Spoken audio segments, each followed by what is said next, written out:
بستی سدوم عذاب کے نزول سے قبل کن حالات سے دوچار تھی، سورۃ الزاریات آیت 35 اور 36 میں یوں بیان ہوا ہے: پھر ہم نے ان سب لوگوں کو نکال لیا جو اس بستی میں مومن تھے، یعنی لوط علیہ السلام اور ان پر ایمان لانے والے، سو ہم نے اس بستی میں سوائے ایک گھر کے مسلمانوں کا کوئی گھر نہ پایا۔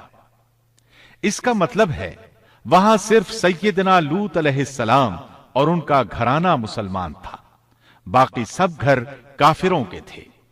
اللہ تعالیٰ کسی قوم کی مکمل تباہی کا فیصلہ اس وقت تک نہیں کرتے جب تک کہ اس قوم میں کچھ قابل لحاظ بھلائی موجود ہو، مگر جب قوم کا حال یہ ہو جائے کہ اس میں بھلائی آٹے میں نمک کے برابر بھی باقی نہ رہے، تو ایسی صورت میں اللہ کا قانون یہ ہے کہ نبی اور اس پر ایمان لانے والوں کو اپنی قدرت خاص سے کسی نہ کسی طرح بچا لیا جاتا ہے، اور باقی لوگوں کے ساتھ وہی معاملہ کیا جاتا ہے جو ہوش مند تاجر اپنے ٹوکرے کے گلے سڑے پھلوں کے ساتھ کرتا ہے۔ اچھے پھل ان میں سے نکال لیتا ہے اور سڑے ہوئے باہر پھینک دیتا ہے۔ عذاب کے بعد اللہ تعالیٰ نے اس شہر کے کھنڈرات کے بارے میں سورۃ الزاریات آیت 37 میں یوں فرمایا ہے: اس عذاب کے بعد ہم نے وہاں بس ایک نشانی ان لوگوں کے لیے چھوڑ دی جو دردناک عذاب سے ڈرتے تھے۔ اس نشانی سے مراد بحیرہ مردار ہے۔ اس کا جنوبی علاقہ آج بھی ایک عظیم تباہی کے آثار پیش کر رہا ہے۔ ماہرین آثار قدیمہ کا خیال ہے کہ قوم لوط کے 5 بڑے شہر شدید زلزلے سے زمین میں دھنس گئے تھے اور ان کے اوپر بحیرہ مردار کا پانی پھیل گیا تھا۔ اس خیال کی وجہ یہ بتائی جاتی ہے کہ بحیرہ مردار کا وہ حصہ جو اللسان نامی جزیرے کے جنوب میں واقع ہے، وہ صاف طور پر بعد میں پیدا ہوا ہے، اور قدیم بحیرہ مردار کے جو آثار اس جزیرے کے شمال میں نظر آتے ہیں وہ جنوب میں پائے جانے والے آثار سے بالکل مختلف ہیں۔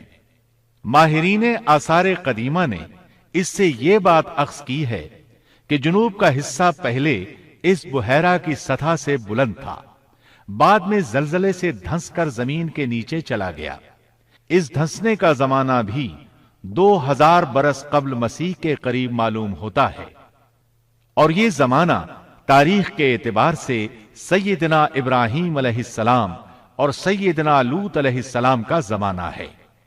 1965 عیسوی میں آثار قدیمہ کی ایک امریکی ٹیم کو اللسان جزیرے پر ایک بہت بڑا قبرستان ملا۔ اس میں 20,000 سے زائد قبریں تھیں۔ اس سے اندازہ ہوتا ہے کہ قریب ہی کوئی بڑا شہر آباد تھا۔ اس لیے عین ممکن ہے کہ جس شہر کا یہ قبرستان ہے وہ بحیرہ میں غرق ہو چکا ہو۔